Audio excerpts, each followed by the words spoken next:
আমি ইনাতস্তেই মৌলিয়াদার আসার পথে দুলভপুর পার হইয়া সাবন্দর পয়েন্ট এবার আক্কানো সরকারি রাস্তার উপরে ত্রিপুর পাত্তর ফালাইয়া রাখা হয়েছে, যে পাত্তরের কারণে প্রায় 3 পাওয়া রাস্তা সারা পাত্তর ছড়িয়া বই দিছে।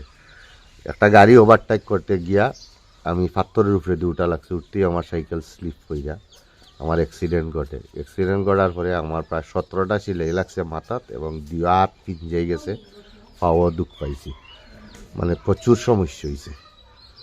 অতএব এটার দৃষ্টি আকর্ষণ করছি, এটা করার লাগে, দেখার লাগে।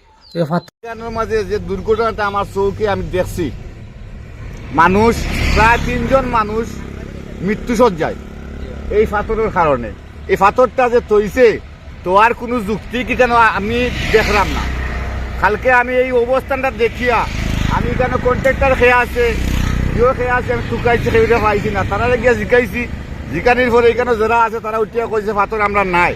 তখন সময় লগালগ আমি থানাত ফোন করছি, তারা উঠিয়া কইছে যে কন্ট্রাক্টরের নাম্বারটা খালি তুমি আমার ব্যবস্থা করে দেও, আমরা এটা পদক্ষেপ করতাম। এই বাদে দারোগা সাহেব কইলে আর রাত্রে তাই আইবা, এখন আইলা কি না আমি তার হইতাম পারতাম না। তো এই পাথরটার কারণে প্রতিদিন একটা একটা দুর্ঘটনা ঘটে। তখন এটা আমি প্রশাসনের কাছে দ্রুত দাবি করতাম যাতে এই পাথরটাই এখানটাই সরে, আর যতটা অ্যাক্সিডেন্ট হয়েছে এটার পদক্ষেপ যাতে নেওয়া হয়। এই এর কাছাকাছি বা সিলেট মৌলিবাজার হাইওয়ে রোডও যে টার্নিং এর মাঝে যে পাথরগুলো ফালাইছে, যে বা যারা ফালাইছে আমরা তো পুরো কন্ট্রাক্টর খুঁজ পাইলাম না।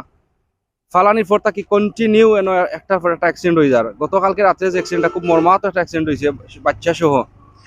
তো আমি প্রশাসন সহ যারা ফালাইছে সবার দৃষ্টি আকর্ষণ করবো যাতে দ্রুত পাথরটা সরানি হয় এবং যারা আহত হয়েছে তারা যাতে দৃষ্টান্তমূলক উচিত বিচার পায়, যে যারা ফালাইছে তারা যেন একটা শাস্তিমূলক ব্যবস্থা নেওয়া হয়। বন্দর দুপাশে স্থান কিয়া কইরাম, এই যে পাথরগুলো ফালা নিয়েছে আপনারা দেখরা আমার পিছনে পাথরটার লাগে আমি আজকে 2 দিন আগে লাইভ করছি নিচে আমার পেজটা কিয়া, আজকে আমার বাইর লোকে যোগাযোগ করিয়া আনছি।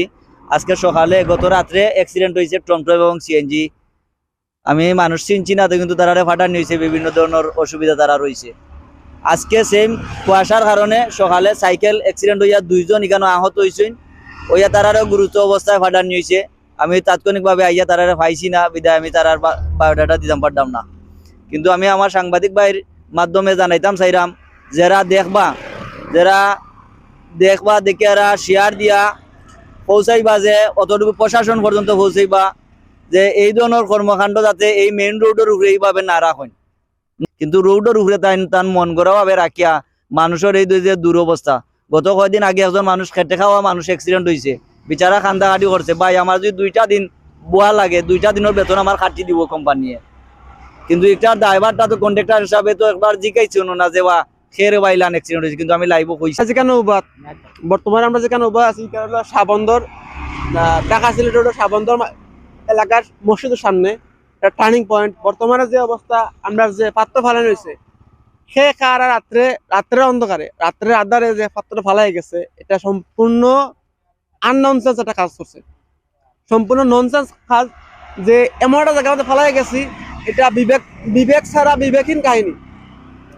অর্থাৎ আমরা যে টার্নিং এর মাঝখানে সম্পূর্ণ সময় গাড়ি চলাচল হয়, এই টার্নিংটা মাঝখানে যদি না ফালাইয়া সাইডে রাস্তা আছে, এনিথিং জায়গা আছে, আমরা যে কয়েকটা জায়গা আছে যেটা আমাদের ফালাই এটা কোনো সমস্যা ছিল, কিন্তু এমনভাবে ফালানো হয়েছে প্রতিনিয়ত অ্যাক্সিডেন্ট হয়। এই অ্যাক্সিডেন্ট ড্রাইভার কে নিব? রাত্রে অনেক সময় লাইটের অসুবিধার কারণে গাড়ি নিয়ে পাথর উঠাই দেয়, একটা দুর্ঘটনা ঘটে। তো কালকে রাতে একটা দুর্ঘটনা ঘটছে ভাই, আমি আসলাম না উপস্থিত হয়ে, আমি জানছি দেখছি আর কি মানুষের ক্ষয়ক্ষতি হয়েছে। না না না ভাই, পাথরটা এখানে ফালানি ঠিক হয়েছে না, পাথরটা রোডের উপরে না, পাথরটা তো রোডের উপরে অসুবিধা ভাই, অসুবিধা।